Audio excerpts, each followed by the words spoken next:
지금부터 여러분께서는 사랑침례교회 정동수 목사님께서 강의하신 마태복음 맥잡기 강해를 들으시겠습니다. 강해 노트 자료를 원하시는 분들은 영상 하단에 더 보기 링크에서 다운받기 바랍니다. 예수 그리스도의 은혜와 화평이 충만히 넘치기를 원합니다. 오늘 마태복음 맥잡기 8번째 시간 하도록 하겠습니다.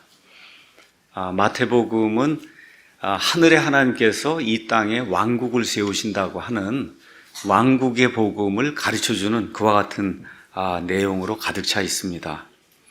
특별히 우리가 지난 시간에는 산상수훈에 대해서 이제 말씀을 드리면서 상상수훈은 이와 같은 이 땅에 이루어진 하나님의 왕국, 보통 이제 우리가 하늘의 왕국이라고 불리는데 여기에 살게 될 그 백성의 헌장에 대해서 예수님이 가르쳐 주신 것이다. 그래서 이 말씀이 우리 그리스도인들에게 다 적용이 되는 아주 중요한 그런 말씀이지만 교리적으로는 적용할 수 없는 그런 부분들이 있다는 거, 이런 것들 좀 기억을 하면서 어찌됐든 영적으로 세상의 소금과 빛이 되어야 된다고 하는 거 얼마나 좋은지 알 수가 없어요. 이런 것들 우리에게 잘 이렇게 적용을 하고, 마태복음 5장에 영이 가난한 자들, 애통하는 자들, 온유한 자들 다 우리 그리스도인들의 그런 그 특성이거든요. 그래서 이런 것들을 잘 기억을 하면서 하나님의 좀 마음을 알면 좋겠다, 이렇게 이제 이야기를 드렸습니다. 오늘은 그 이후에 나오는 말씀, 오늘 나오는 거는 왕국에 살아야 될 그 백성의 의식의 변화, 의식, 그렇죠? 이 헌장이 있단 말이에요. 그 헌장이 있을 뿐만 아니라 의식도 변해야 된다는 거예요. 생활 양식도 변해야 된다는 겁니다.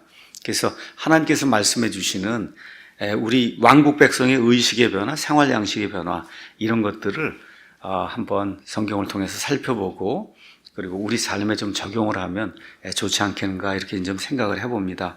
처음에 이제 나오는 거는 간음과 그 다음에 이혼, 그 다음에 헛된 맹세에 대한 그런 문제가 나옵니다. 27절에 5장에 가서 보니까 옛사람들이 말한 바 너는 간음하지 말라 한 것을 너희가 들었으나 나는 너희에게 이르노니 누구든지 여자를 보고 그녀에게 음욕을 품는 자는 이미 마음속으로 그녀와 간음하였느니라.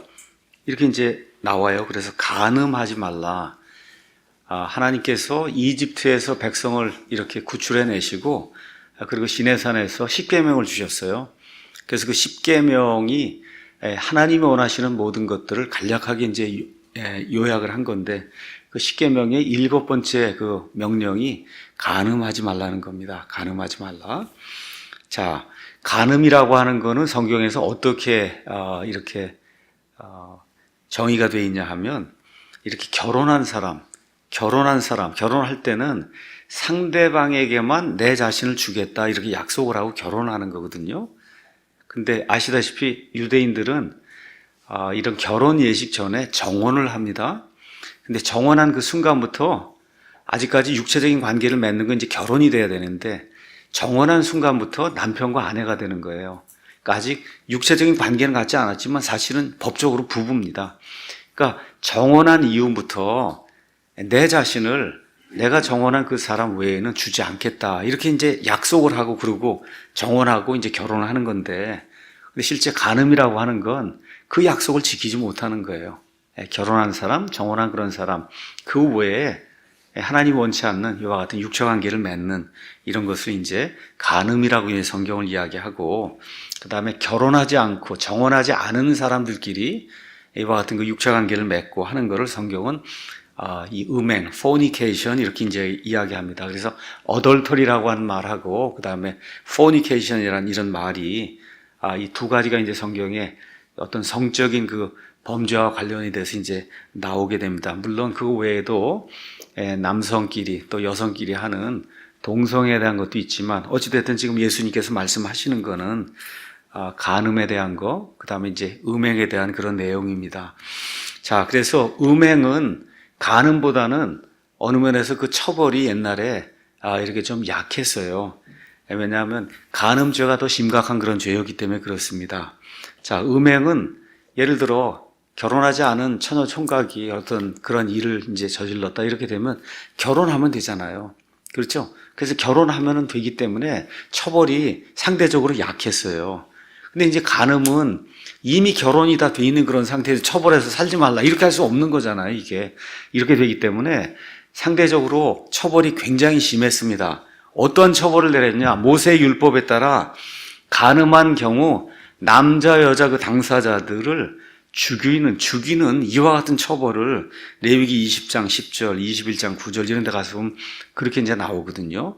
그러니까 예수님을 시험하기 위해서 요한복음 8장에 간음하다 현장에서 잡힌 그 여인을 예수님 앞에 데리고 와서 그래서 돌을 던져야 되겠다고 그런 얘기가 나오잖아요. 그러니까 간음이라고 하는 그런 죄가 옛날에 이집트 살출 이후에 신정국가 이스라엘을 순결하게 유지하기 위해서 하나님께서 죽음으로 다스리는 이와 같은 그 심각한 죄였다는 사실을 저와 여러분이 구약 성경을 통해서 지금 알 수가 있습니다. 자, 그래서 이 결혼 관계 이게 상당히 이제 중요했기 때문에 하나님께서 본인을 남편이라고 얘기하고 자기가 택한 이스라엘을 아내라고 이야기하고 그렇죠? 또 지금은 신약 시대 와서는 그리스도가 우리의 신랑이시고 그렇죠. 구원받은 교회가 그분의 신부가 되고 이런 관계를 이렇게 표현을 하고 있는 거예요. 이렇게 해서 하나님께서 자기 백성을 사랑하시면서 그래서 나는 질투하는 하나님이다. 그 남편과 아내가 이렇게 결혼해서 사는데 아내가 간음을 범하면 남편이 질투하잖아요. 그러니까 이런 모습으로 구약 성경의 그 하나님과 그런 하나님의 백성의 그런 관계 이런 걸 보여주시고 그와 같은 영적인 간음뿐만 아니라 실질적으로 이 땅에서 일어나는 물리적인 그와 같은 육체적인 그런 간음 그거 하나님의 백성으로 하면 안 된다 이렇게 이제 말씀을 해주셨어요. 자, 그런데 예수님이 드디어 이 땅에 오셔서 하늘의 왕국을 이 땅에 지금 설립을 하시려고 하는 거예요. 이제 이렇게 하시면서 간음죄에 대해서 다시 한번 이야기를 하는 겁니다. 그런데 과거보다 그 내용을 아주 강화를 하세요. 가서 보니까 28절에 뭐라 그랬어요? 심지어 여자를 보고 속으로 음욕을 품어도 이미 간음한 거라는 거예요. 그러니까 하나님께서 요구하시는 특별히 메시아가 의로 평화롭게 다스리는 그러한 그 왕국이 되었을 때는 그 이전하고는 비교할 수 없을 정도의 그 윤리의식 이런 것이 요구가 된다고 예수님께서 이제 말씀을 해주시는 거예요. 물론 우리는 왕국의 백성은 아니지만 천국 백성입니다. 저와 여러분은.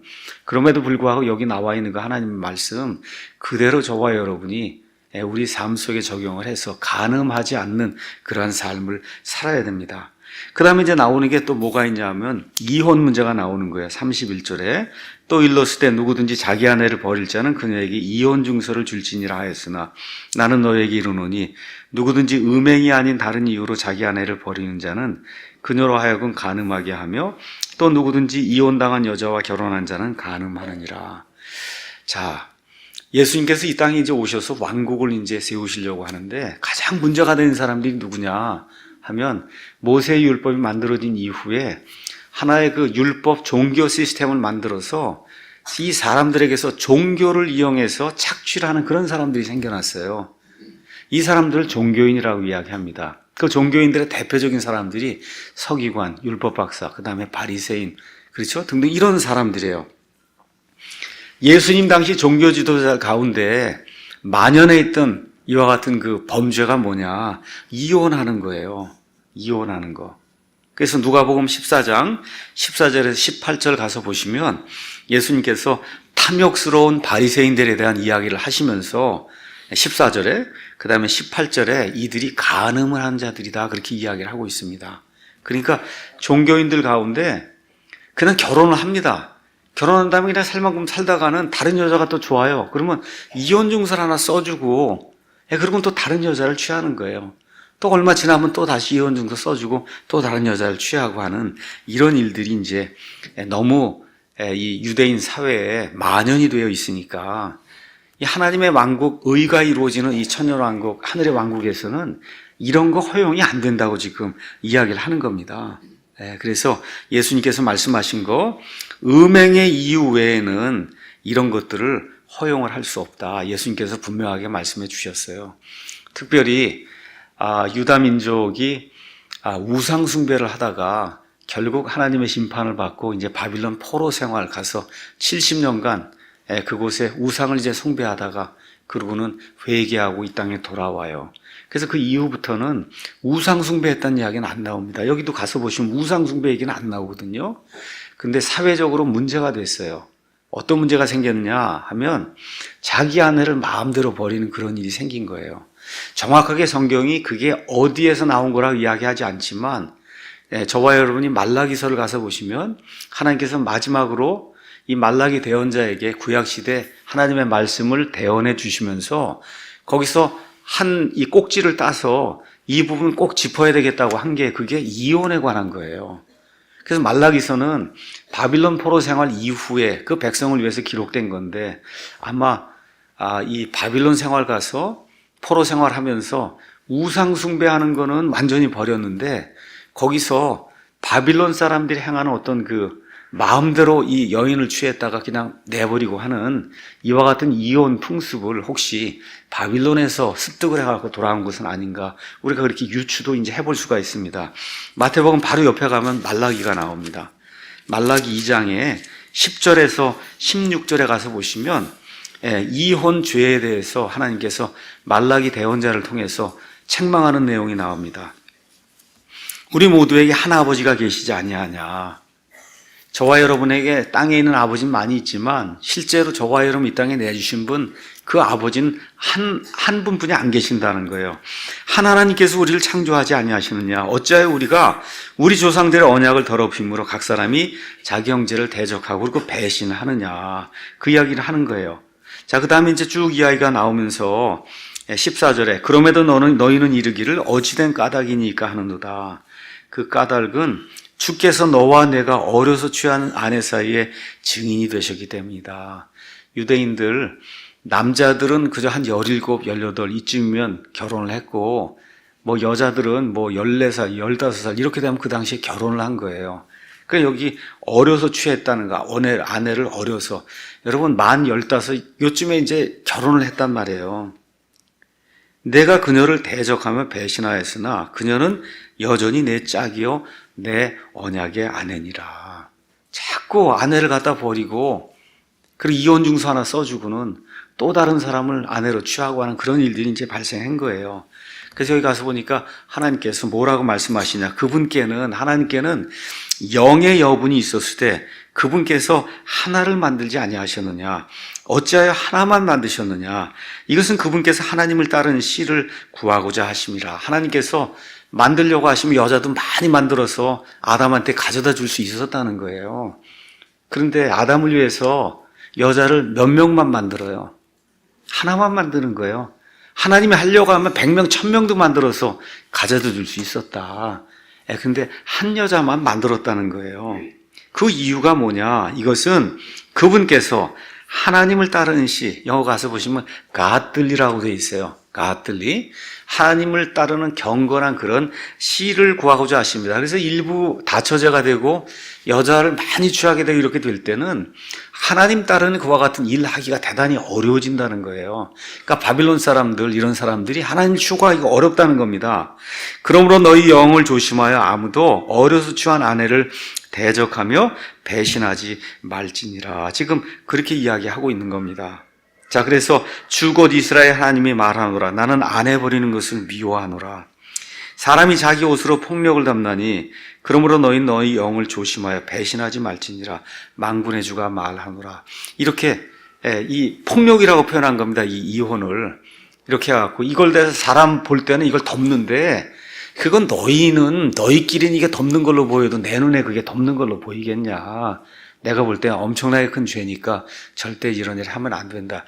이런 가운데 이스라엘 백성이 하나님 말씀을 듣지 않으니까 예수님 오실 때까지 그난 400년 동안 하나님의 말씀이 이스라엘 백성에게 주어지지 않았어요.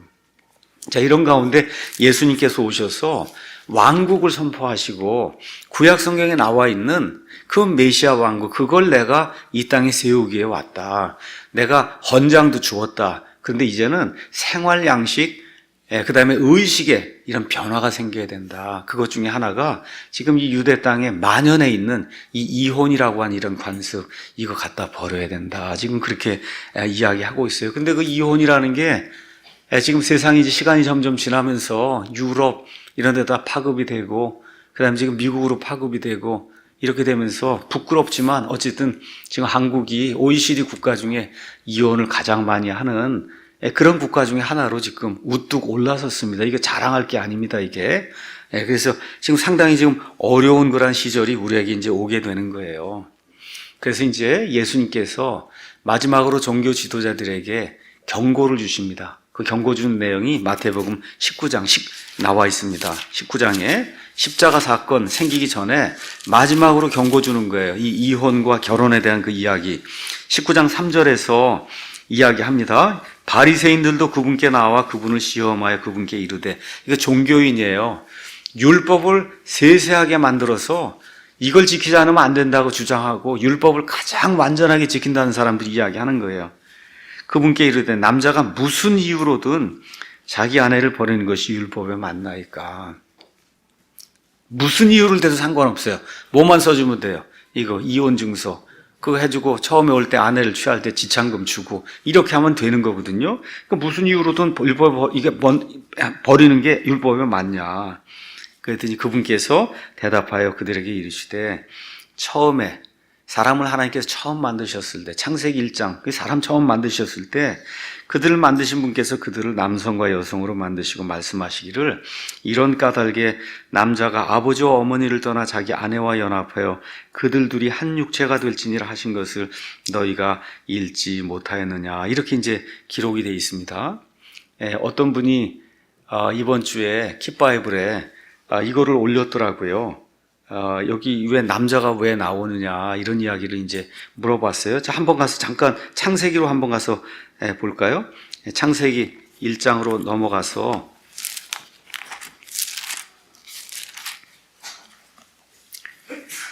창세기 2장 넘어가니까 하나님이 이제 아담과 이브를 이제 만들어 주시고 그러고 난 다음에 서로 이제 결혼하는 내용이 그 안에 기록이 되어 있습니다. 여기 24절에 그러므로 남자가 자기 아버지와 어머니를 떠나 자기 아내와 연합하여 그들이 한 육체가 될지니라. 이렇게 이제 기록이 되어 있어요. 그 남자와 그의 아내가 둘 다 벌거벗었으나 부끄러워하지 아니하더라. 이렇게 이제 되어 있는데, 자, 여기 나오는 이 아담이, 여기 나오는 남자가 아담이 아니냐. 이분 이제 그렇게 이야기하는 거예요. 그렇게 되면 아담의 아버지가 있는 거 아니냐. 그렇죠? 이렇게 이제 이야기를 하는 거예요. 근데 여러분 성경 가서 보니까 아담의 아버지가 있어요, 없어요? 없잖아요. 그럼 그 아버지는 어디 있는 아버지냐? 여기는 그 아담의 어머니는 누구고? 이제 이렇게 묻는 거예요. 이렇게 이제 여러분 이해하시겠죠? 이거 이해가 되잖아요, 그게. 여기 이 남자는 분명히 아담 같은데 아담의 아버지 어머니가 어디 있습니까? 그렇게 이제 이야기하는 거예요. 그랬더니 이제 어떤 분이 거기 답을 달았어요. 근데 참 재미있게 참 현명하게 참 잘 달았습니다. 23절, 그 다음에 24절, 25절 이런 가서 보시면 일단 23절, 24절은 혹시 이제 나중에 영어로 가서 보시면 다 과거로 돼 있어요. 과거. 그렇죠? 옛날에 이런 일이 있다, 뭐 해라, 이렇게 과거로 돼 있고, 24절은 우리가 이제 영어로 가서 뭐 therefore shall a man leave his father, shall이라는 단어가 쓰여 있는 거예요. 그렇죠? His mother and shall cleave unto his wife and they shall be one flesh 이렇게 돼 있어요. shall이라는 게 뭐예요? 앞으로 일어난다는 얘기예요. 그렇죠? 앞으로 일어난다는 이야기예요. 그러니까 지금 이거는 물론 아담이 지금 한 남자 한 여자 이렇게 결혼한 건 맞는 거지만 지금 여기 일어난 이야기는 아담에게 아버지가 있고 어머니가 있다 그런 이야기가 아니라 하나님이 결혼 규정을 만들어 주신 거예요. 결혼 규정. 그래서 앞으로 이렇게 결혼하는 거다. 쉘이라는 단어가 나와 있는 거잖아. 그래서 이스라엘의 남자든 아니면 어떤 남자든 세상에 하나님 만들어 놓은 그런 남자가 이렇게 있으면 아버지와 어머니를 떠나서 그래 아내와 이렇게 결합해서 그래서 한 육체가 되는 거다. 이렇게 이제 돼 있습니다. 하여튼 뭐 이야기가 예수님도 그 이야기를 지금 이야기하시니까 그래서 이런 걸 너희가 읽지 못하였느냐. 19장 6절에 그런즉 그들이 더 이상 둘이 아니요 한 육체이니 그러므로 하나님께서 짝지어 주신 거 영어로 가서 보면 조인이 돼 있다. 조인. 하나님이 붙여놓은 거. 이거 조인이라는 게 붙이는 거거든요. 하나님이 붙여놓은 거를 사람이 나누면 안 된다는 거예요. 그렇게 이제 예수님께서 이 결혼제도라고 하는 거 이런 게 창조 시작부터 된 거지 모세 율법 때부터 이게 된 게 아니다.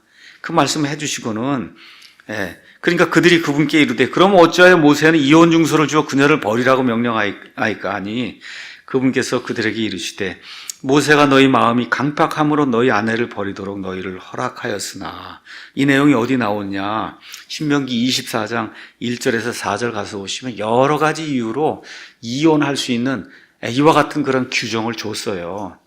그러니까 준 이유가 뭐예요? 마음이 강팍해져 갖고 도저히 이 하나님의 뜻대로 살 수 없겠습니다 하고 이렇게 나오니까 말 그대로 강짜를 부리는 거예요, 사람들이. 그러니까 모세가 할 수 없이 허용을 한 거예요. 근데 예수님 뭐라 그래요? 처음부터 그것은 그렇지 아니하였느니라. 처음부터. 예. 그래서 일부 다처 그 시행하면서 구약시대에 얼마나 많은 문제가 나와요. 아브라함부터 시작해서 다윗부터 시작해서 솔로몬은 1000명까지 뒀다고 하니 얼마나 많은 문제가 나오냔 말이에요. 그렇죠? 처음부터 그게 하나님의 디자인이 아니라는 거예요. 하나님의 디자인이 아니다. 내가 너희에게 이르노니 누구든지 음행의 다른 이유로 자기 아내를 버리고 다른 여자와 결혼한 자는 간음하며 또 누구든지 버림받은 여자와 결혼한 자는 간음하느니라. 그래서 예수님께서 아예 못을 박아 버린 거거든요. 안 된다. 그렇게 이야기하니까 그 다음에 구절이 재미있어요. 10절에 그분의 제자들이 그분께 이르되 만일 자기 아내에 대해 남자의 경우가 이러하다면 결혼하는 것은 좋지 아니하나이다. 마음대로 버려야 좋은 거지. 그렇죠? 제자들이 누가 얘기한 거예요? 그분의 제자들이 얘기한 거예요. 지금 예수님 쫓아다니고 지금 십자가 사건 거의 다 될 때 이 얘기를 하니까 3년 반을 거의 쫓아다니고는 아무리 들어봐도 마음대로 버리는 게 좋지. 이렇게 한 여자와 같이 죽을 때까지 사는 거는 좋지 않습니다. 그렇죠? 그러니까 이게 3년 반을 쫓아다니는데도 아직 예수님의 그런 그 오신 목적과 그 마음을 깨닫지 못하는 그런 그 제자들, 그런 게 이제 드러나 있습니다. 자, 어찌됐든 이런 것들 가만히 보면서 건전한 결혼, 이거는 처음 창조될 때도 중요하고 모세 시절에도 중요하고 바빌론 포로 생활 갈 때도 중요하고 와서도 중요하고, 근데 그 문제가 해결이 안 되니까 우리 예수님이 오셔서도 이게 중요하다. 그 건전한 결혼. 그럼 여러분 지금 신약 시대에서 어떻게 중요하겠어요? 안 중요하겠어요? 중요하단 말이에요. 그래서 건강한 가족이 하나님의 왕국을 이루는데 필수적이라고 예수님 말씀해 주시는 거예요. 건강한 가정을 이루는 게 하나님의 왕국을 이 땅에 세우는데 필수적이다. 이런 차원에서 사도 바울이 에베소서 5장 22절에서 33절을 이렇게 할애를 해서 남편의 의무, 그 다음에 여자의 의무, 또 역할을 이렇게 잘 설명을 해주고 있는 겁니다. 한마디로 이야기하면 어떻게 되는가? 남편은 아내를 사랑을 하고, 그 다음 아내는 남편에게 순종을 해라. 이렇게 해야 건강한 가정이 이루어진다. 지금 그걸 성경이 우리에게 이제 보여주고 있는 겁니다. 저와 여러분이 지금 살고 있는 시대가 마지막 시대예요. 마지막 시대. 마지막 시대의 그 특징 중에 이제 하나가 결혼이 깨지는 겁니다. 결혼이 깨져요. 이것 중에 이제 하나가 동성애입니다. 동성애 이야기를 많이 했으니까. 근데 금요일 날 우리 홍승대 형제님이 극도의 페미니즘 그 사례를 저한테 이야기해 주길래 제가 가서 저도 한번 확인하기 위해서 좀 찾아봤어요. 그래서 극도의 페미니즘은 여성이 남성하고 동등한 걸 넘어서서 여성 중심으로 모든 게 다 돼야 된다는 게 극도의 페미니즘인데, 이것 때문에 결혼과 가정이 깨어지는 그런 사례, 그 사례가 어디에 있느냐? 뉴질랜드에 있다 해서 그 사례가 이제 나와 있더라고요. 자, 먼저 동성애 이야기하고 극도의 페미니즘 이야기하도록 하겠습니다. 여러분, 이게 어떻게 하다 보니까 우리나라도 이 10년 전만 해도 동성애 하면 부끄러워하고 이렇게 숨고 그랬는데, 이게 뭐 그냥 떳떳하게 이렇게 얼굴 들고 오히려 그걸 자랑스럽게 이렇게 여기는 이런 시대로 지금 접어들었어요. 미국도 마찬가지예요. 한 30년, 40년 전만 해도 그거 아주 부끄러운 그런 일로 생각을 했는데, 뭐 애플의 뭐 팀 쿡인가 뭐 이런 사람부터 해갖고 그냥 다 동성애 한다 그러니까 아주 이게 뭐 내추럴, 아주 자연적인 것과 같은 생활 양식으로 사람들이 이렇게 인식을 하면서 8년 동안 오바마 하다가 오바마가 아주 방점을 찍었죠. 어떻게 했어요? 동성끼리 결혼을 합법화시켰어요. 미국 내에 동성끼리 결혼을 합법화시켰습니다. 자, 이런 일이 우리나라에도 지금 다가오고 있다는 거 예, 그래서 제가 어저께 교회 사이트에도 이제 올려놨죠. 예, 지금 김부겸 국회의원, 대구에서 나온 국회의원이고 행정안전부 장관입니다. 예, 뭘 만들었냐? 혐오금지법을 만들었어요. 혐오금지법. 이걸 만들어서 동성애나 뭐 이런 거 이걸 혐오스럽게 생각하거나 혐오스럽다고 이게 발언을 하면 3천만 원 이하의 벌금을 내리겠다. 이게 행정자치부 장관이 만든 거예요. 그랬더니 어떻게 해요? 항의가 들어오고 이래서 2월 28일 날 이거 취소하겠다고 이제 했어요. 그리고 맨 끝에 가면 뭐라고 돼요? 나중에 또 한다. 나중에 또 한다. 이게 지금 정부예요. 정신 똑바로 차려야 돼, 이게. 네, 정신을 똑바로 차려야 됩니다. 제 딸이 이번에 갔더니 저한테 이제 잠깐 이야기를 하더라고. 이제 애가 2살 반 됐어요. 그래서 지금 유치원 이렇게 다니고 조금 지나면 5살, 6살 되면 이제 초등학교 가는데, 이게 초등학교 가면은 아이들끼리 우리가 슬립오버 파티, 그 집에 보내서 그 아이들끼리 재미있게 밤에 놀다 오고 뭐 이런 파티를 하는데 이게 이제 큰일이라는 거예요. 그래서 왜 그러냐 그랬더니 아직 이게 이 합법화 이게 결혼이 돼갖고 그 집에 보냈는데 그 집 엄마 아버지가 남자란 말이야, 둘 다. 예? 이렇게 돼서 둘이 서로 미국 사람은 여보 그렇지 않고 하니 하잖아요. 그럼 제 손녀가 연서가 이제 가서 거기 갔는데 남자끼리 서로 하니 하지, 또 여기 애는 말이에요. 여기 남자한테 마미 그러잖아요. 이게 또 엄마 그러고 이러니 이게 큰일 난 세상이 지금 여기 다가왔다고. 그 얘기 애를 키우는데 지금 이렇게 지금 되고 있다고. 이게 큰일이라고 이야기하더라고요. 여러분 아이나 여러분 손녀 손자가 지금 끝장 난다고 한번 생각해 보세요. 이 사회가 이렇게 돼갖고. 예. 이 정신을 차려야 되는 거예요. 그러니까 이런 사람이 행정안전부 장관이 된다. 참 이게 슬픈 일이에요, 여러분. 우리 기독교가 아니면 이거 막을 수가 없는 거예요. 예, 꼭 반대해야 됩니다. 아주 적극적으로 반대해야 돼요. 제일 좋은 건 이런 사람 국회의원 안 시켜야 되는 거예요. 제일 좋은 건 이런 사람을 행정안전부 장관으로 만들지 못하도록 여러분이 제대로 투표해야 되는 겁니다. 이거 뭐 어디 살겠어요, 이게? 이런 스트레스를 받으면서 사람이. 자, 이제 페미니즘 국가 중에 이제 가장 유명한 국가 뉴질랜드예요. 그래서 저도 처음 알았어요. 그래서 가서 찾아보니까 진짜더라고요. 가서 보니까 정부의 고위직은 다 여자들이 차지하고 있어요. 수상부터 시작을 해서. 자, 그래서 이게 어떻게 이게 됐냐. 양성 뭐 평등이다. 이거 뭐 당연한 건데, 이거 평등을 넘어서서 여성에게 모든 걸 더 많이 줘야 된다. 이렇게 하면서 이혼 제도가 나오기 시작하는데 여성에게 유리한 그런 이혼 제도가 나와서 뭐 정확하게 뭐 이야기는 되지 않지만 그 들리는 그 이야기에 의하면 이혼을 하면 남자 월급의 80% 이상을 여자한테 줘야 된다는 거, 저기 아이들하고 먹여 살리라고. 이렇게 되니까 거기 표현에 이렇게 되어 있습니다. 아내들의 갑질이 증가를 하고, 이렇게 돼서 이혼을 요구하는 그런 아내가 막 늘어나기 시작했다는 거예요. 그냥 가만히 있어도 일 안 해도 80% 수입이 이렇게 막 들어오게 되니까 일 안 하고 남자만 일을 죽도록 하는 이런 이제 일이 생기기 시작한 거예요. 그러니까 거기서 어떤 일이 생겨요? 남자들이 결혼하면 죽는 거구나. 그래서 결혼 거부가 생기기 시작한 거예요.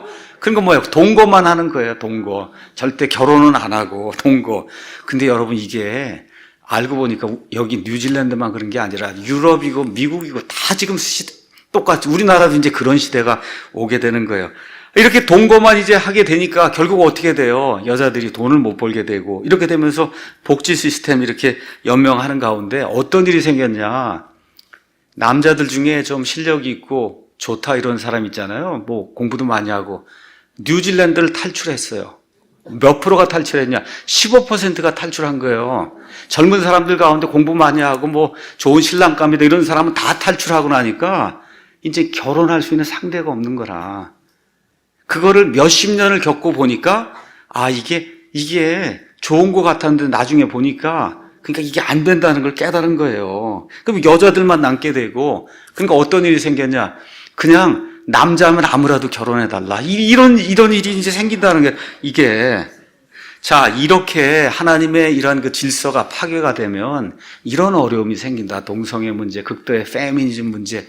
이게 성경의 와 같은 그 규례에 따라 정말 남편이 아내를 죽도록 사랑하고, 지금 그게 성경이 얘기하는 게 그거잖아요. 아내는 또 남편에게 순종을 하고, 교회가 예수님께 순종하듯이 이게 이렇게 이루어져야 그래야 건강한 가정이 이루어진다. 여러분, 스웨덴이나 노르웨이나 이런데 참 살기 좋은 그러한 사회주의 국가다 그렇게 이야기하는데 가보시면 뭐가 문제예요? 결혼이 안 이루어집니다. 결혼이 안 이루어져요. 결혼이 안 이루어지고 어떻게 예수님을 믿을 수가 없는 그런 사회가 되는 거예요. 이게 저와 여러분 잘 이해를 좀 하셔야 됩니다. 자, 그래서 이런 모든 것들을 이제 가만히 보면서 성경이 이야기하는 거에 대해 잠깐 말씀드리면, 하나님 앞에서 남자나 여자나 여러분 평등한 거 이해하시죠? 평등해요. 남자 여자 무슨 차이가 있어요. 그런데 가정을 이루려고 하면 역할 면에서, 그렇죠? 수행하는 직무 면에서는 어떻게 돼요? 남자가 가정을 다스려야 된다는 거예요.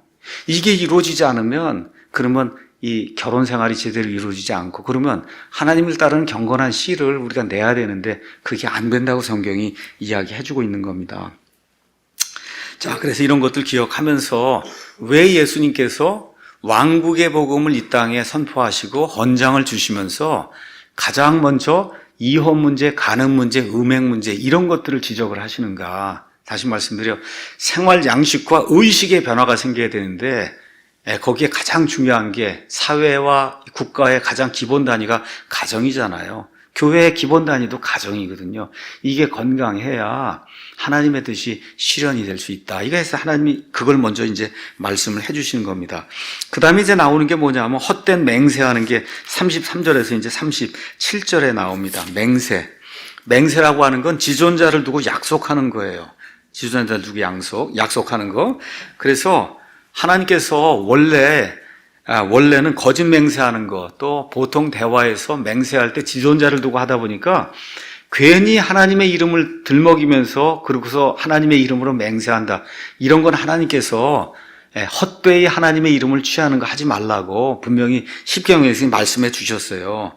그런데 구약 시대에는 특별한 경우, 아주 중대한 그런 일이 있을 때는 말 그대로 하나님의 이름을 두고 그렇게 맹세를 해도 된다. 이렇게 이제 말씀해 주셨습니다. 그런 사례가 출애굽기 22장 11절, 그 다음에 레위기 5장 1절 이런 데 이렇게 이제 기록이 되어 있습니다. 참, 맹세가 뭡니까, 여러분? 난 맹세! 그렇게 이야기하면 맹세가 뭐예요? 그게 내 말이 진짜이기 때문에 죽어도 하나님 보실 때 이 말은 확실한 거다. 이거를 알려주기 위해서 맹세한다고 이제 이야기하는 거예요. 근데 성경에는 그렇게 맹세를 하면 사실은 하나님이 그게 거짓말로 드러날 때는 복수하신다고 또 그렇게도 기록이 되어 있기 때문에 이게 맹세가 심각한 비즈니스라는 거, 이걸 지금 예수님이 말씀해 주시려고 하는 거예요. 자, 그래서 이 예수님 당시에 또 종교인들이 하나님께 하는 그 맹세를 또 왜곡을 시켜놨어요. 왜곡을. 자, 이러다 보니까 어떤 일이 생기냐. 한번 마태복음 23장 가서 보겠습니다. 마태복음 23장, 여기도 마찬가지입니다. 예수님께서 십자가 달려 돌아가시기 전에 마지막으로 이 종교인들에게 경고의 메시지를 주는 내용이에요. 23장 16에서 22절 보겠습니다. 너희 눈먼 자들아, 너희에게 화가 있을지어다. 너희가 이르되 누구든지 성전을 두고 맹세하면 그것은 아무것도 아니거니와 누구든지 성전에 금을 두고 맹세하면 그는 빚진 자라 하느니라. 이게 무슨 소리예요? 성전이 이미 지어져 있으니까, 그렇죠? 여기다 두고 맹세해봐야 돈이 안 생긴단 말이에요. 그리고 어떻게 성전 안에 금을 딱 두고 금을 두고 맹세하면 된다는 게 무슨 얘기야? 돈 갖고 와라는 얘기잖아요. 돈 갖고 와라. 그렇죠? 다 돈하고 상관 있는 거예요. 그 예수님이 이야기하세요. 너희 어리석고 눈먼 자들아, 어느 것이 더 크냐? 금이냐, 금을 거룩히 구별하는 성전이냐? 그렇죠? 또 누구든지 제단을 두고 맹세하면 그것은 아무것도 아니거니와 누구든지 그 위에 있는 예물을 두고 맹세하는 그런 책임이 있다. 그렇죠? 뭐 하는 거예요? 돈 갖고 오고 예물 갖고 오라는 거거든요. 이렇게 해서 돈을 갈취를 일이 생기니까 이게 처음엔 안 그랬단 말이에요. 시간이 지나면서 하여튼 하나님의 이름으로 맹세하고 뭐 하려고 하려면 어떻게 해야 돼요? 성전이고 제단이고 뭐 해갖고 예물, 금 갖다 바치니까 결국은 다 종교인들 치부하는 그런 수단이 되고 만 거거든요. 이게 아주 만연해 있었단 말이에요, 이게. 그러니까 이런 방식으로는 내가 하늘에서 이 땅에 세우려고 한 그런 왕국 세울 수 없다. 그러니까 헛된 맹세하면 안 된다. 이렇게 이제 말씀해 주시고, 신약시대 우리 그리스도인들을 위해서 아예 야고보서에 예수님께서 야고보를 통해서 아예 그냥 기록을 규정을 해 놓으셨습니다. 우리 한번 가서 보겠습니다. 야고보서. 야고보서 5장 12절에 우리 그리스도인들에게 주는 말입니다. 그러나 내 형제들아 무엇보다 먼저 맹세하지 말지니 하늘로나 땅으로나 다른 어떤 맹세로도 맹세하지 말고 오직 너희의 예는 예라 하고 너희의 아니오는 아니오라 하라. 이것은 너희가 정죄에 빠지지 아니하게 하려 합니다. 지금 그렇게 이야기를 해주셨어요. 그래서 하나님을 두고 맹세한다든가 이런 일 하지 말고 예스면 예스, 노면 노, 이거를 분명하게 밝힐 줄 아는 그런 그리스도인이 돼야 된다고 그렇게 이제 말씀을 해주셨습니다. 자, 이게 끝난 이후에 또 어떤 일이 나오냐? 38절에서 이제 42절, 그 다음에 그 이후에 나오는 거는 구약시대 그 율법 이상의 훨씬 더 높은 수준의 이와 같은 것들을 너희가 실행을 해야 그래야 왕국의 백성이 된다. 여기 38절 가서 보니까 그들이 말한 바 눈은 눈으로 이는 이로 갚으란 것을 너희가 들었으나 나는 너에게로 오느니 너희는 악에게 맞서지 말라.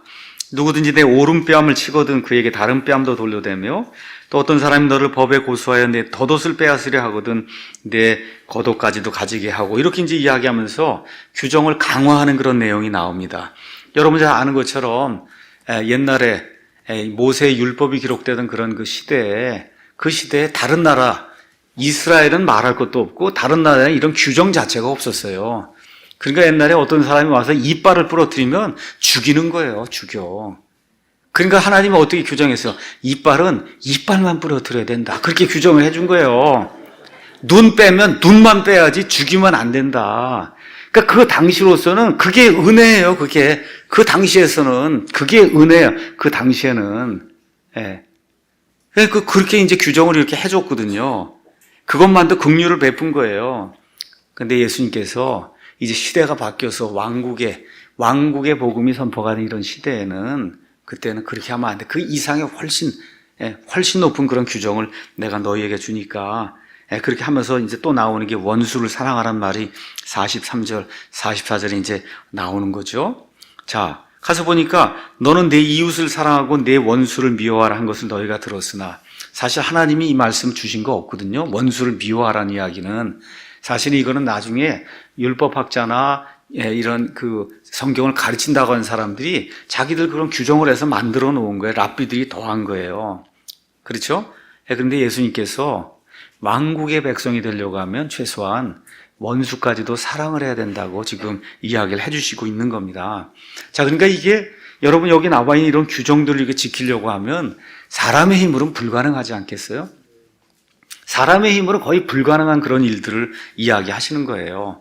그래서 예수님께서 천년왕국을 이루시기 전에 요엘서 2장 가서 보시면 그러면 주님의 영으로 이스라엘 백성을 충만하게 해주신다는 그런 말씀이 그 안에 들어있어요.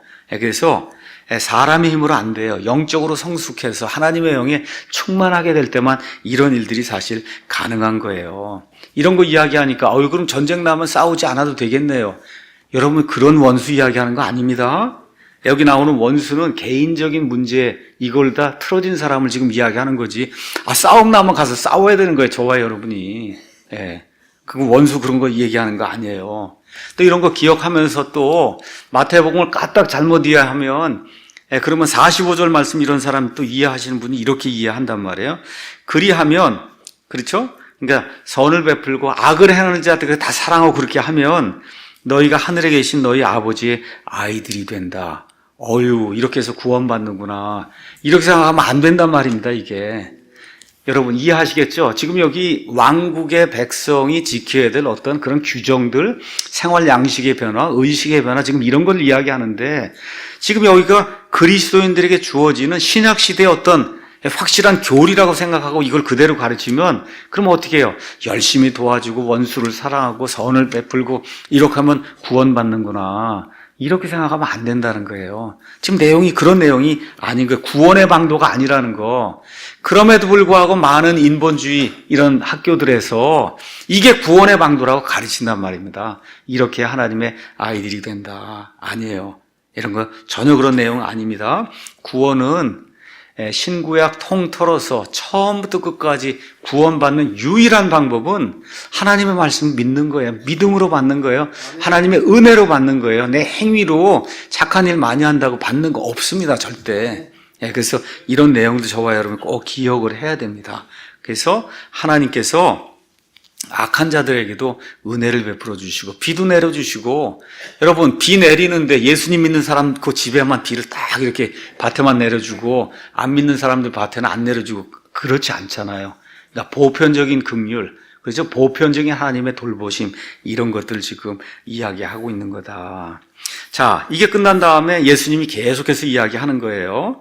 자, 이 하늘의 왕국의 백성이 이제 되려고 할 때는 구제하는 그 문제, 이것도 좀 너희가 잘 생각해야 된다. 구제. 그래서 6장 1절에 너희는 사람들에게 보이려고 그들 앞에서 구제하지 아니하도록 주의해라. 그렇지 않으면 하늘에 계신 너희 아버지께 너희가 보상을 받지 못하느니라. 자, 그러니까 이 사람들 생각 속에 구제를 많이 하면 하나님이 보상을 주시는구나, 이런 생각이 있으니까 보상 받기 위해서 많이 했는데, 근데 잘못된 구제를 하면 보상을 못 받는다는 거예요. 그러니까 왕국의 백성이 되기 위해선 구제를 해야 된다는 거예요. 예수님 그건 인정을 하는 거예요. 근데 제대로 구제를 해야 된다. 그러므로 너는 구제할 때 위선자들이 사람들로부터 영광을 얻으려고 회당과 거리에서 하는 것처럼 내 앞에 나팔을 불지 말라. 그럼 무슨 얘기입니까? 내가 5천만 원을 누구에게 줬습니다. 뭐 하고 그러고선 자기 입으로 막 불어댄단 말이죠. 이런 일 하면 보상이 없다. 진실로 내가 너희에게 이르노니 그들은 자기들의 보상을 받았느니라. 너는 구제할 때 내 오른손이 하는 것을 내 왼손이 모르게 하여 너의 구제하는 일이 은밀한 가운데 이루어지게 하라. 그리하면 은밀한 가운데 보시는 내 아버지께서 친히 내게 갚아주시리라. 이렇게 이제 기록이 되어 있습니다. 구제라고 하는 거, 이거를 설명을 잠깐 드리겠습니다. 어려운 형편이나 불행한 처지에 빠진 사람을 구해주기 위해 이렇게 가져주는 돈이나 물자를 보통 구제라고 이제 엘름스라고 하는 그런 말로 표현했는데, 자, 그래서 신명기 5장이나 여러분 율법서를 가서, 저와 여러분 가서 보시면 하나님께서 늘 말씀하시는 게 있어요. 이 땅에는 반드시 가난한 사람들이 생기기 마련이라는 거예요. 이 사람들을 위해서 손을 넓게 펴고, 그리고 나를 대신해서 이 사람들 위해서 구제물을 가져다 줘라, 그렇게 이야기하는 거예요. 이러다 보니까 성경 말씀 가서 보시면 과수원 하는 사람이 있어요. 포도를 이제 거둬요. 이게 하다 보니까 이게 남았단 말이에요. 떨어졌어요. 그래서 뭐 감도 있고 뭐도 하고, 그러면 또 가서 그거 끝까지 해서 다 거두지 마라. 그대로 둬야, 그렇죠, 가난한 사람들이 와서 그걸 먹지 않겠느냐. 새도 먹고, 그렇죠, 이렇게 하라고 하나님 계속해서 말씀해 주시는 거예요. 그렇게 해야 내가 이 땅에 복을 주겠다. 그러니까 성경을 가서 보시면 하나님이 공의롭게, 정의롭게, 특별히 가난한 자들을 이렇게 배려한다는 게 계속해서 구약 성경에 나오고 있는 거예요. 자, 이렇게 하면서 가난한 자들 돕는 이에게는 복을 주겠다는 그런 약속이 뭐 잠언 14장 21절에도 있고 19장 17절에도 있고, 이렇게 이제 하다 보니까 이스라엘 백성들한테 잘못된 생각이 들기 시작한 거예요. 많이 이렇게 도와주면 죄가 용서가 되겠구나. 그렇죠? 이런 생각을 이제 가게 된 겁니다. 그래서 그 당시에 죄와 반대되는 말이 의예요. 의. 바리새인들의 의, 그 얘기할 때 의는 행위를 이야기하는 거예요. 선한 행위. 그렇죠? 그래서 이런 것들, 의라는 말이 뭐하고 주로 상관이 많이 돼 있냐면 구제물하고 상관이 돼 있어요. 그러니까 구제를 많이 하면 의를 많이 쌓는 거예요. 의를 많이 쌓으면 그러면 하나님이 구원도 해주시고 죄도 용서해 주시고, 이런 생각들이 유대인들 가운데 만연이 돼 있으니까 이거 없애야 된다. 예수님이 말씀해 주시는 거예요. 그래서 주님께서 뭐라고 하시는 거냐. 구제물 주는 게 사람의 칭찬을 받기 위해서, 여기 위선자가 되지 말라고 했는데, 그 위선자라고 하는 말은 원래 그 뜻이 뭐냐면 영화 배우가 되지 말라는 거예요. 영화 배우가 뭐예요? 영화 배우. 사람이 이렇게 생겼는데 딴 사람 역할을 하잖아요. 그렇죠. 그게 배우잖아요.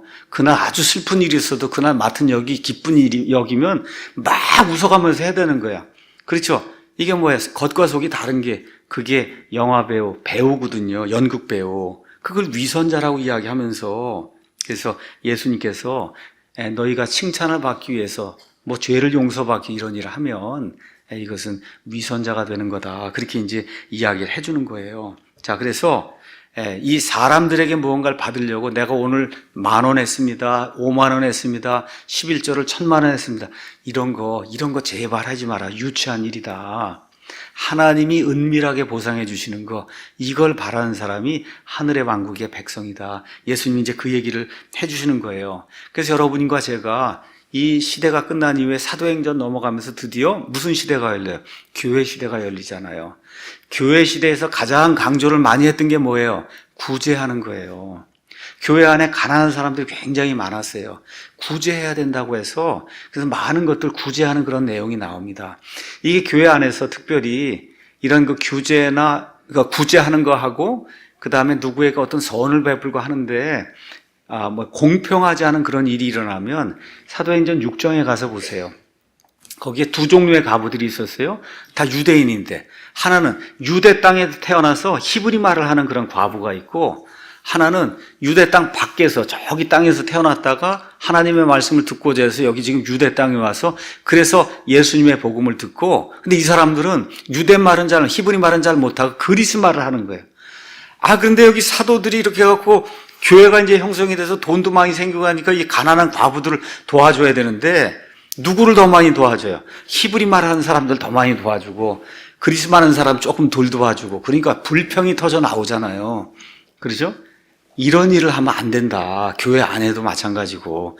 그러니까 성경을 저와 여러분이 쭉 가서 보시면 하나님이 공평하게 시대에 상관없이 공평하게 정의롭게 모든 거를 이렇게 집행해야 된다고 하는 걸 보여주는 분이다. 이런 거 반드시 기억을 하고 특히 우리 크리스천 교회는 반드시 주변에 가난한 자들, 믿지 않는 자들이라 해도 가난한 자들을 배려하는 그런 사람이 돼야 된다고 성경이 우리에게 이야기를 하고 있습니다. 그래서 우리가 이제 서창 캠퍼스 특히 이제 이사 가게 되면 가장 먼저 해야 될 일이 올해 말에 가장 먼저 해야 될 일이 우리 주변에는 믿는 사람이든 믿지 않는 사람이든 가난한 그런 사람들 찾아서 올해는 구제연금을 좀 하고 앞으로 구제연금을 우리 교회에서 많이 해야 돼요. 이걸 통해서만 교회가 실추된 이와 같은 명예를 회복할 수 있습니다. 사도행전의 교회가 처음이 시작이 될 때 어떻게 기록이 되어 있어요? 외부 사람들로부터 호감을 받았다 그랬거든요. 호감을 받았다. 호감을 받아야 교회가 될 수 있는 거예요. 이런 것들 저와 여러분이 기억을 하고 신명기 15장 말씀 하나 여러분에게 말씀드리고 그리고 마치겠습니다. 구제와 관련해서 신명기 15장은 면제에 대한 그런 규정이에요. 그러니까 이집트 땅을 탈출해서 그래서 가나안 땅에 들어가서 이렇게 해도 이게 가나안 복지가 아니에요. 말 그대로 그 안에 부자도 있고 가난한 사람도 있고 하니 이 가난한 사람들의 그 사정을 좀 살펴서 그래서 어떻게 면제도 해주고 하는 그런 일을 너희가 꼭 진행을 해야 된다. 7절 가서 보니까 주 내 하나님께서 내게 주시는 땅에 내 성문들 중 어떤 성문 안에서든지 내 형제들 중 가난한 사람이 너희 가운데 있거든 너는 내 마음을 강팍하게 하지 말고 내 가난한 형제로부터 내 손을 접지 말며 그에게 내 손을 넓게 펴서 그가 원하는 대로 그의 필요를 위해 넉넉히 구워주라. 너는 조심하여 내 악한 마음속에서 이런 생각을 품지 말라. 곧 이르기를 7째 해 면제하는 해가 가까이. 면제하는 해가 오면 못 받는 거예요. 그렇죠? 그러니까 가까이 왔으니 돈 주면 안 되겠다. 이렇게 생각하고 내 가난한 형제를 향해 눈을 악하게 뜨고 그에게 아무것도 주지 아니하면 그가 너를 대적하여 죽게 부르짖으니 주님 죽겠습니다. 제가 가난해서. 그렇죠? 그것이 내게 죄가 되리라. 너는 반드시 그에게 줄 것이요 그에게 줄 때 내 마음에 근심하지 말지니 이 일로 인하여 주 내 하나님께서 내 모든 일과 내가 손을 대는 모든 것에서 내게 복을 주시리라. 가난한 자가 그 땅에서 결코 그치지 아니하리라. 하나님이 만드신 하나님의 백성이에요. 얼마나 공평함이 넘치겠어요. 이게 안 된다는 거예요. 인간이 사는 어떤 지역에서도 가난한 자가 100% 그치는 일은 안 생긴다는 겁니다. 그러므로 내가 내게 명령하여 이르노니 너는 내 땅에서 내 형제와 내게 있는 가난한 자와 궁핍한 자에게 내 손을 넓게 펼치니라. 하나님께서 이제 말씀해 주십니다. 자, 하나만 이야기하고 마치겠어요. 금요일 날도 대충 이제 이런 이야기를 좀 했는데 성경이 이야기하는 거, 우리 인간의 모든 문제, 경제 생활이고 결혼 생활이고 이런 모든 문제는 창세기부터 가서 보셔야 돼요, 문제가. 자, 그러면 하나님이 원하시는 그런 경제 시스템은 뭐냐? 그거는 자유시장 경제 체제예요. 열심히 일해서 많이 원하는 대로 먹고 살아라. 이게 하나님이 원하시는 거예요. 근데 이거를 보통 지금은 자본주의라고 이야기합니다. 자본주의라고. 원래 말은 자유시장 경제예요. 근데 이게 사람이 탐욕이 있기 때문에 어떤 일이 생기냐. 많이 버는 사람은 더 벌고 싶어서, 그래서 결국은 어떤 일이 생기냐. 양극화가 생기게 돼 있어요. 돈이 많은 사람은 엄청나게 많고, 돈이 없는 사람은 엄청나게 없고. 이게 지금 우리가 한 70년 동안 산업화를 이루면서 여기까지 오다 보니까 지금 우리나라가 지금 그렇게 돼 있는 거예요. 재벌들이라든지 하여튼 돈 많은 사람 엄청나게 많고 돈이 없는 사람 너무 없고, 이런 문제가 생기면 사회 안에 어떤 일이 생기냐. 공산주의자들의 선동이 생기는 거예요. 어떻게 뒤집어 엎어. 그래서 돈 있는 사람도 이걸 뺏어다가 우리가 나눠 가져야 되겠다. 이런 일이 생기는 거예요, 이게. 지금 우리가 겪고 있는 이 사회적인 갈등이 지금 이런 데서 오는 거예요. 그러니까 잘못 이해라고 성경에 하나님은 무조건 부자 편이구나. 여러분 성경 가서 이거 읽어보시면 전혀 그렇지 않습니다. 사회적 약자에 대한 배려를 제대로 하지 않으면 하나님께서 그 사람에게 그 죄를 묻겠다고 이야기하신 거 저와 여러분을 기억을 하고, 이번 기회에 정말 돈 많이 가진 우리 재벌들이라든지 좀 정신을 차리고, 이게 원래대로 하면 트럼프처럼 어떻게 해야 돼요? 법인세를 낮춰야 되는 거예요. 그래 기업을 잘할 수 있도록 해줘야 되는 거예요. 그 미국은 그렇게 가능해요. 왜 그러냐? 법인세를 낮추면은 그러면 그 낮춰진 만큼 기업이 이 사회에 환원을 한단 말이에요. 돈을 돌려줘요. 일하는 사람에게 돌려주고 공익재단도 만들고 이렇게 하니까 이게 잘 돌아가는데, 우리나라 지금 문제가 뭐냐? 그 원칙은 맞는데 해서 법인세를 낮추면 그 돈이 누구에게 들어가냐? 대개가 오너에게 들어간단 말이에요. 이게 이런 문제가 생기지 사회의 약자에게 이렇게 배분이 되지 않는 문제가 생기기 때문에, 그러니까 지금 같은 정부에서는 어떻게 법인세를 올려서 그래서 정부에서 돈을 모아서 이거를 나눠줘야 되겠다는 이런 문제가 생기는 거예요. 이렇게 하니까 어떻게 해요? 경제가 안 돌아가는 거예요. 거꾸로 가는 거거든요. 그렇죠? 그러니까 세상에 나가는 물이 이렇게 흘러갈 때 자연스럽게 흘러가는 방향으로 가야 경제가 살아나는데, 그 반대로 이걸 뺏어다가 정부에서 강제로 나눠주려고 하는 이런 시스템을 취할 수밖에 없는 구조가 되다 보니까 나라가 힘들어지고, 그러니까 여러분 물이 제대로 안 흘러가니까 어떻게 돼요? 경제가 안 흐르니까 지금처럼 일자리가 없고, 지금처럼 이 일자리 없어가고 청년들 실업 상태로 있는 게 지금처럼 된 데가 없잖아요. 가장 지금 심각한 경제적인 어려움에 지금 우리나라가 지금 봉착해 있는 거예요. 그러니까 이런 것들을 저와 여러분이 좀 기억을 하면서, 특별히 우리 교회가 하나님께 이제 회개하되 우리나라의 이와 같은 그 구조적인 그런 거 문제, 특히 많이 가지고 있는 사람들 내놔야 돼요. 좀 다른 사람들을 위해서 내놔야 됩니다. 우리 교회 안에서도 많이 배우고 뭐 있다는 사람들이 더 자기 자신을 낮춰야 되고, 이게 이루어져야 그래 하나님의 보편적인 이 가치가 사람들 가운데 자연스럽게 이루어질 수 있는 거예요. 이런 것들 좀 기억하시면서 하나님의 정의와 공의가 좀 사람들 가운데 특별히 경제적인 이런 면에서 좀 이루어지면 좋겠다. 이거 놓으시고 이걸 기억하시고 우리가 그걸 위해서 좀 기도하시고, 이렇게 해서 국가가 하나님의 뜻 가운데서 정말 가난하고 약한 자들이 배려받는 그런 사회가 될 수 있도록 저와 여러분이 같이 기도하면 좋을 것 같습니다.